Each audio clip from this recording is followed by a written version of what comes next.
So very well spoken, Daktari. Can we give him a big hand?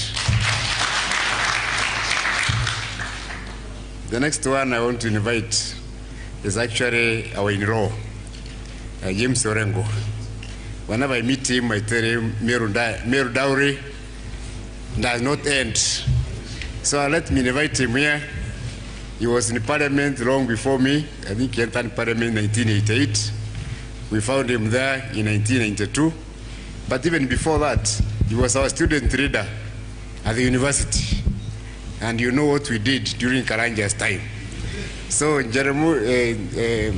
James is always at the forefront of the struggle. He's never afraid of anything. And I think even the freedom that we are enjoying today is largely because of the efforts of Senator Orengo, Jacom, and others. So, karibu sana. Thank you. Yeah, Senator.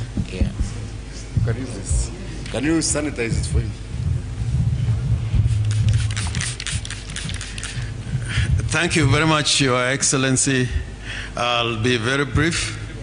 As you know, half my relatives in the world come from the lake. Half my relatives in the world come from Meru. So I occupy a unique position at this event, and I'm delighted to be together with everybody who is here. Now, I would just want to say the following. In the world of politics, propaganda plays a role, but if it's carried overboard, it can destroy a nation. And we as Kenyans must be very careful about the use of propaganda in our midst. But many people have been demonized in the world. You remember Jomo Kenyatta was demonized by the colonial government. They said he was a leader unto death, but it turned out to be the leader who, together with his compatriots, fought for the independence of this nation. I know even Kiraitu here was demonized. In the Kanu days, he had to run away from this country. But Kiraitu is a very gentle giant, very harmless, as it says. Yeah. So I think we should really watch out on the question of propaganda, because it's one which causes division and political unrest if we cannot differentiate facts from propaganda. But I want to say that this great movement, thanks to the chairman and thanks to the governor, I don't think with God on our side we can go wrong.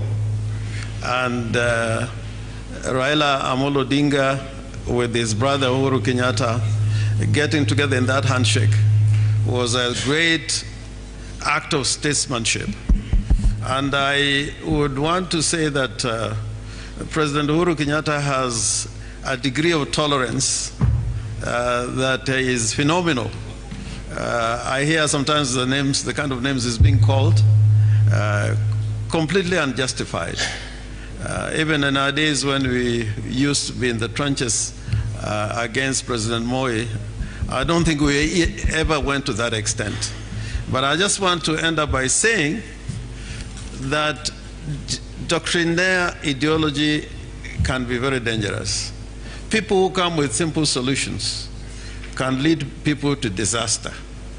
Gaddafi came out with a movement where his statement was that you can create a nation with no political parties, that it was a movement, a government, a partyless government, but it was another name for dictatorship.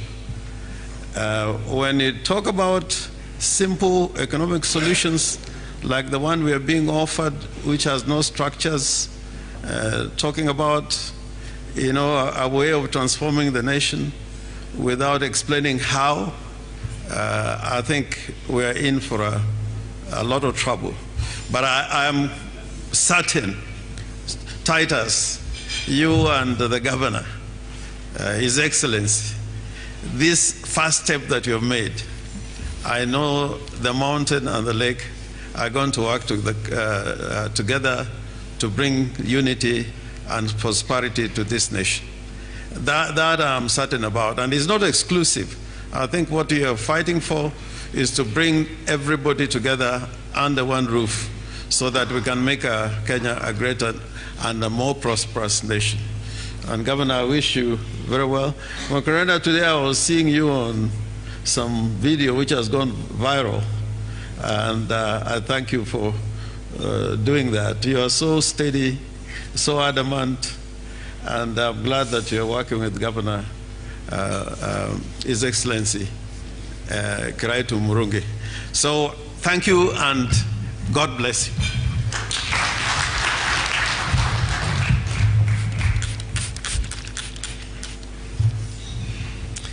Yes, conveniently forgotten to tell us about the dowry. But I'll remind him after this, don't worry. So can we give him a big hand?